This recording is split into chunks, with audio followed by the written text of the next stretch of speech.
Happy Monday, everyone, and welcome to the Early Edge, brought to you by BetMGM, the sports book born in Vegas. Let's get our week started off right, and let's look at the recap screen. We had a winning week, and I got to be honest, or I should say winning Friday and Sunday. This would have been so much better if we just had that Chiefs cover because three of us were on that. But we go 8-5. Shout out to Danny Brasco for absolutely smashing it in the UFC, smashing it in football. Well, he went 2 out of 3. He would have gone 3 out of 3 if Will Dissly had not been injured in the second quarter. And by the way, the plus 800 parlay that I gave out on last night's show, that also would have come in if Will Dissly didn't get injured in the second quarter. He only needed 25 plus yards to hit that plus 800 parlay. But we'll be at it again on Monday Night Football. We'll be at CBS Sports Network at 12 o'clock. And when you see that show, you're going to see some of these guys on that show. Let's bring in the stars of the show as I say hello to Joe Neuenfeld, Chris Kish, Brad Morris, Brian Smith, William, Gus, Unpretentious Ox, and everybody in there. Hit the like button. We've got Larry Hartstein. We got Tom Casale. We got Mike McClure. And Larry, I always like to, especially on a Monday, get a little bit of reaction to Sunday. Now, Tom, in a second, I'm going to go to you because we know the college football rankings, the playoff is sort of set here. But Larry, your reaction or your initial reaction to NFL Sunday?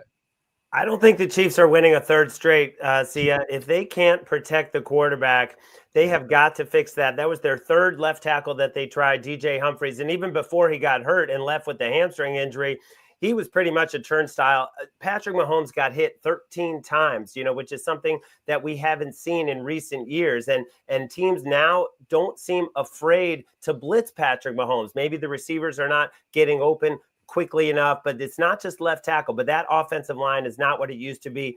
So I'm sorry to say it, Mike. I don't think you're getting a three-peat. Mike, we got to get your reaction to what Larry just said. I mean, I think it's a pretty popular opinion given how they're winning these games. Your reaction to that and maybe something that stood out with you yesterday. Yeah, I mean, he's dead on. They have no chance with that offensive line the way it is. Schematically, the only thing I could see them potentially doing that would give them a chance would be literally like an old pro set, having two running backs in the backfield at all times, Samaje Perine back there in pass protection. And if you do that, you're basically going to have an average depth of target of about 5 yards. And you're going to have a lot of efficiency, which they definitely can do. But the biggest development still has to be the fact that the Buffalo Bills went on the road and lost to the Rams while the Chiefs managed to grab another win, all but locking up that number 1 seed, in my opinion. So that is the big thing for them. While they are not going to run away with it, if they get the first round bye and get to play at Arrowhead, they're certainly not the favorite to win the Super Bowl, but there's a good shot that they're going to be in that AFC title game. Very, very interesting stuff. Tom, I want to go to you on the college football playoff. When I took a glance at it, and you're the expert here, and I don't want to steal your thunder, but when I took a glance at it, I saw that Oregon, who deserves to be the number 1 seed, might have to play, of all teams, Ohio State in their first game in the second round. Your reaction to that is that sort of the big thing that people are talking about, or is there something else going on with these playoffs that is standing out to you? No, I think it is. Oregon's got a really tough path to that Final Four. I think I'm wearing the SMU jersey. I dusted off the Eric Dickerson jersey. Nice. Listen, I wasn't going to believe it till I saw it that they didn't put Alabama in there. But the loss to Oklahoma wasn't even as close as the final score. That's what kept Alabama out of there. But I'll tell you what my problem is with the seeding. They're always talking about strength of schedule, and they lump all the SEC teams together. Remind me, who did Texas beat again? Was it Vanderbilt in Florida? And they had that, I guess Texas A&M is their really good win. They didn't play the Georgia, Alabama, LSU schedule. And so when you look at Texas, they played Georgia twice and lost, and their second best win is Vanderbilt. So I thought they were seated a little bit too high based on what I saw from them. Are they a good team? Sure. Can they win it all? Sure. But when you're looking at resume, to me, I just think Texas is a bit overrated. Tom, don't you dare offend Diego Pavia and the Commodores. They are a great team. That's a great win on the schedule. Mike, go ahead. Yeah, I would just say we've got to reseed this thing. After you get into the playoff, you've got to reseed it, because the two teams that lost their conference title games get rewarded. I know they don't get rewarded in the sense of a bye, but Penn State and Texas, the two teams that just lost those conference games, absolutely much better path to get there. And I know you never want to intentionally lose a game and have to play an additional game, but if we're just talking straight win probability, their chances of winning those 2 games versus having a bye and winning one is still much higher. Like we're talking 10 to 15% higher. It's just not even close. So yeah, the fact that Texas and Penn State get home games, and then again, Boise State, Arizona State, they've been good. You still have to beat them. By far the weakest teams in the field. Get those games as well. Mike, we're going to get to your pick in a second, but this is going to sound like I'm trying to make a joke here, but isn't it true that somebody like you, Larry, or Tom need to be on this committee to have them appreciate what the odds that Oregon is up against versus the odds that, let's say, an Ohio State is up, or maybe Ohio State's a bad example, but like this is an important thing. Like teams that are getting that 1 seed are not being rewarded. And I feel like somebody with a betting background with some of the numbers that you're giving out can kind of plead to the committee, hey, we can't do it like this. Yeah, I mean, I think that something needs to change for sure. I think the interesting thing is you've got an athletic director for the Big Ten Conference as the chair. So that's kind of interesting that a Big Ten team is definitely one getting the worst end of the deal there. But yeah, I really think that they should get it right. They'll reseed it in the future. And ultimately, this thing's going to get expanded to 16 teams anyway. Wow. Interesting. All right. Well, that was my bid to get Mike McClure on the committee. Jeff Stenberg in here, he says, where's AMAG when you need him? He says, Yankees fans taking a preseason L is just the kind of thing you love to see. Noted Yankee hater Jeff Stenberg. Mets fans rejoice, I think. I don't know. That's a subject for another day. Let's get to Monday Night Football. We got an interesting game. I don't know that people think this is a high-profile game. Maybe it should have been, but it's a high total. A lot of interesting weapons on both sides. Mike, you've got your pick. You're focusing on a first half. Yeah, play I like to make a lot in these primetime games. Indoors in the controlled environment. Just give me the Bengals here. First half team total over 13.5. I like them scoring 2 touchdowns in the first half here. Playoff chances, while very, very, very bleak, still alive. And it's the offensive side of the ball that has not been a problem. They have been fantastic offensively. Now you get to play in perfect conditions. Excellent for this Joe Burrow passing attack. Another thing, their kicker, Evan McPherson, on IR, bringing in Cade York here. Not someone I like, which I think is great because I think we could see them be more aggressive offensively. I think we could see a higher variance situation. If they go for it on 4th down and don't get it, you get better field position the other way. We're talking higher scoring environment to begin with. So I like this spot for the Bengals. Again, 21 points in their last. They've averaged around 14 in these opening halves. And I still think that this Cowboys defense, while they do have an okay pass rush here, I think that they're definitely gettable in this particular environment. So I'm going to bet on the Bengals offense to come out firing. It wouldn't even shock me if they take the ball and try and not defer to the second half in this game. They need to play with the lead. And I think that's ultimately what happens here. So I'm going over 13.5 here with the Bengals in the first half.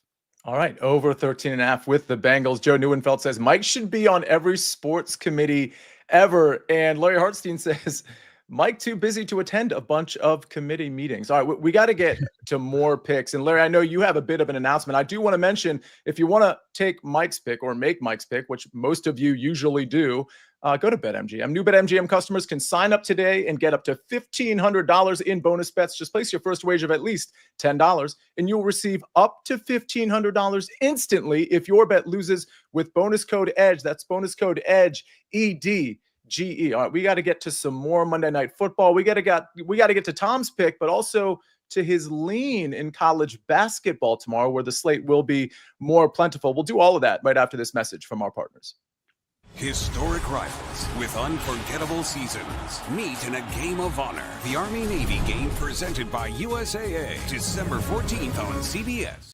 We're back on the early edge. And Larry, before we get to Tom Casale's pick, a bit of an announcement for you to make. Yeah, a bit of a big announcement. Prop Bet Guy, if you're familiar with sports betting Twitter at all, you know who I'm talking about. Prop Bet Guy is joining SportsLine. And in fact, he already has a pick up on the site. Today is his first day. If you check the top of the website, you're going to see his first official play for SportsLine. I mean, number one, this guy's a winner. 260 plus units netted since he started tweeting publicly and building his following. He's 100% transparent. He's a great guy. He's super sharp, and he's a grinder. I mean, this guy is churning out picks all hours of the night, kind of like Prop Stars, does a million different sports. It's not just NFL, be NBA, MLB, college basketball, college football. So check it out. He has joined SportsLine. That is amazing. So just so everybody's clear, if they want to get that first bet that he put out, is it already on the pick site? Or are we looking like to see an article? How do they find that first pick? Yeah, there? it's in the pick feed. Subscribers already have it in their feed. We're going to be offering a special deal in honor of Prop Bet Guy, and he'll be tweeting it out today from his account. That is absolutely fantastic. Another great addition to the team. Very much looking forward to that. All right, Tom. You're a great addition to this team. Talk to me about a play you like for Monday Night Football, and when you're done with that, maybe a lean you have in college basketball tomorrow. Ooh, Tom's on mute. He's saying something electric right now, though. I must have hit that by accident. I'm going to go with Jake Ferguson, over 37.5 yards tonight. If you look at the Bengals, they really struggle to cover tight ends. They allow almost 8 targets a game to tight ends, the 4th most yards per game to the position. Ferguson coming back from that concussion. Sounds like he's healthy. I think Cooper Rush gives him a target across the middle of the field. I mean, the Bengals' pass defense is just atrocious. So, and I do think the Bengals are going to score enough here where the Cowboys aren't going to be able to play conservatively, so they're going to have to open it up a little bit.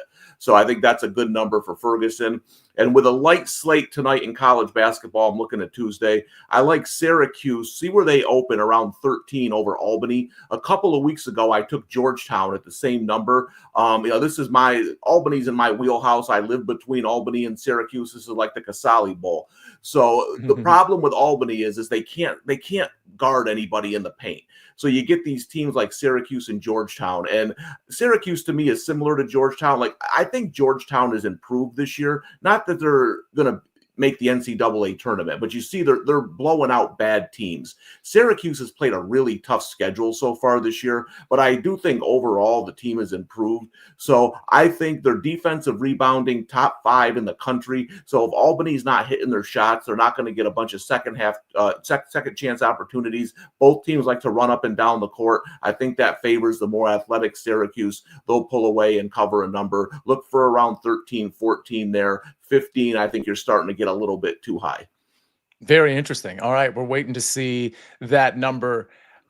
Just so you know, Tom, you maybe I'm reminding you, I was a big Georgetown fan. So back in the Big East days when it was Georgetown, Syracuse, just big fan of that rivalry, or what was that rivalry. And I'm hoping Georgetown isn't at least like embarrassing this year. If they can just avoid being embarrassing, I'll be happy. Side note, I met Fred Brown from that early 80s championship team just last week. Hung out with him a little bit. Incredibly nice person, and might be going to a Georgetown game with him sometime soon. All right, we have Doug, Prop Bet Guy. He's in the chat, everybody. He says, what's up, everyone? Pumped to join the team. Doug, we are so incredibly honored and excited that you joined our team. So, Doug, thanks for being in here. Looking forward to you being in our chat, on SportsLine, in Discord, all of those things that make SportsLine so great. You're going to be a part of that. All right, let's get to my pick. This one is going to seem a little thin, but I think the number's wrong, and so that's why I'm taking it. I've got Kevontae Turpin over 10.5 receiving yards in this game against the Cincinnati Bengals. Let's just set the table here real quick. We're probably looking at a neutral or trailing game script from the Dallas Cowboys. And I do understand that Brandon Cooks is back and Jalen Tolbert still gets look, and that Kevontae Turpin isn't on the field a ton. But the beauty of Kevontae Turpin is when he is on the field, they're designing plays for him. He had 5 targets, caught 4 of them last week. He's hit this number in 2 out of the last 3 and 6 of the last 8. And in a struggling Cowboys team, you're trying to find, light somewhere. You're trying to find positive somewhere. And I think Kevontae Turpin, not just on special teams, but on the offense, is that guy. And when you're looking at a trailing or neutral game script, I think you're going to see at least 2, 3, or 4 targets go Kevontae Turpin's way. I know it's a crowded receiving core, especially with Jake Ferguson back too. You got Schoonmaker again, Brandon Cooks, all of these guys.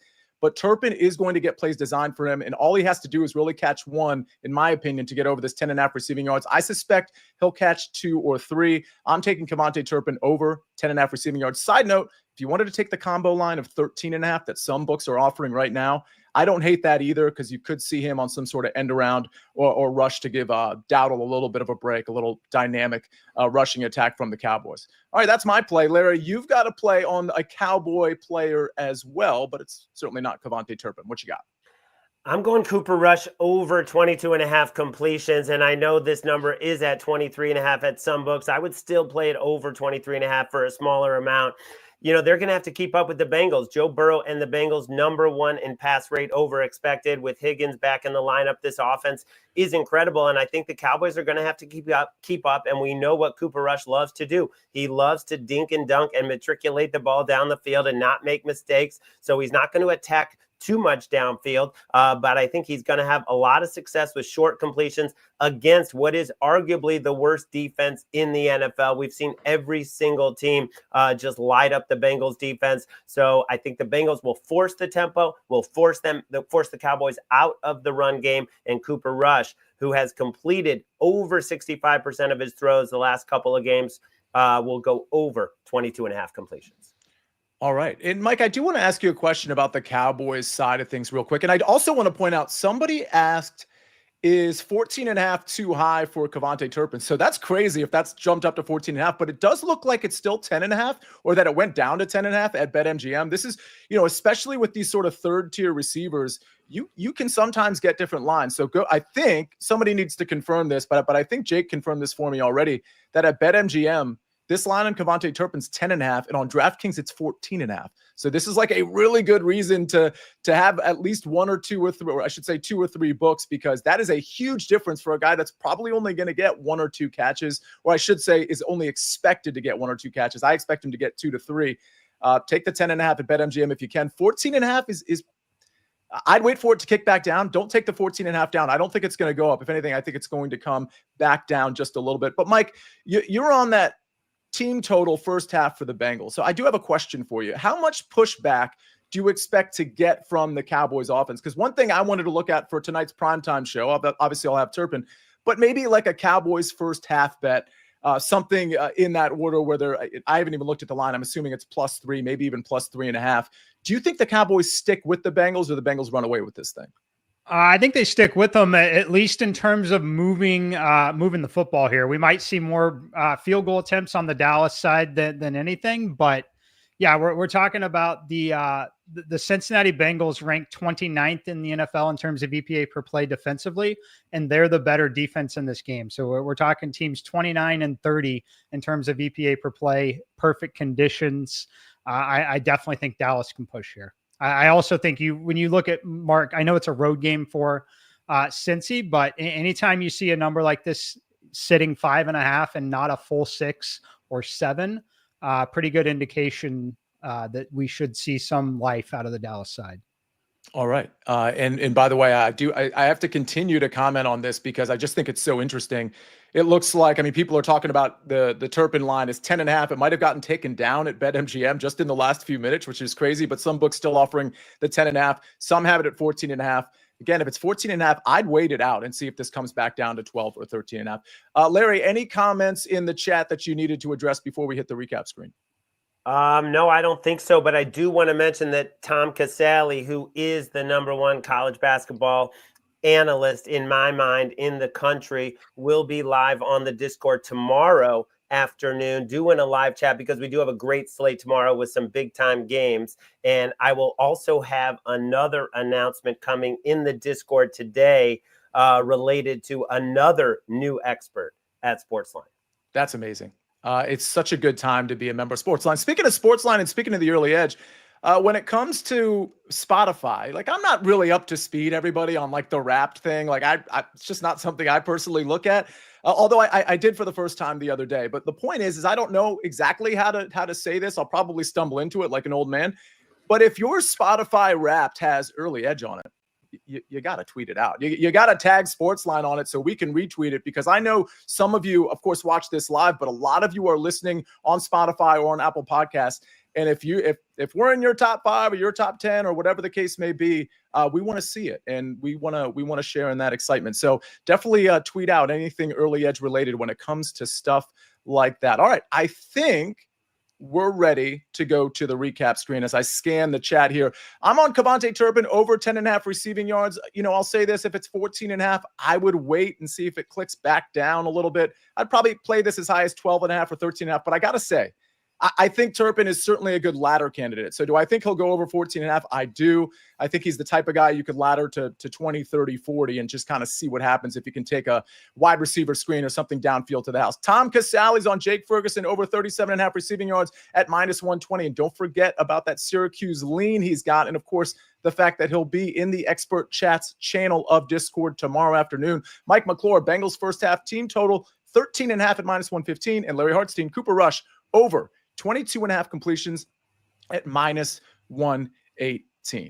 All right, ladies and gentlemen, that was a lot of Monday Night Football picks, partly because we don't have a lot of action across a lot of the other sports. Gave you a lean for tomorrow, of course. And we're going to have more for you. I'll be included in it on Early Edge Primetime tonight at 7:15. A lot of picks, a lot of first touchdown plays. I'll try to hit another same game parlay. Missed the one yesterday thanks to an injury, but maybe we can hit one tonight. Thanks everybody for being in here. Moshi, Eric David, Wu-Tang, Chris Kish, Larry, always busy in the chat. Appreciate everyone being in here. Let's have a great Monday. If you're watching CBS Sports Network at 12 o'clock, I'll be there with Mike and Larry. We'll be talking more football, some look ahead week 15, some college football. We're going to be doing it all there at 12 o'clock. Otherwise, see you at 7:15 on Early Edge Primetime. Have a great Monday, everybody. On behalf of Larry Hartstein, Jake the Snake on the ones and twos, Tom Casale, Mike McClure, and me, the Counselor of Cash. This is the Early Edge. We rest our case.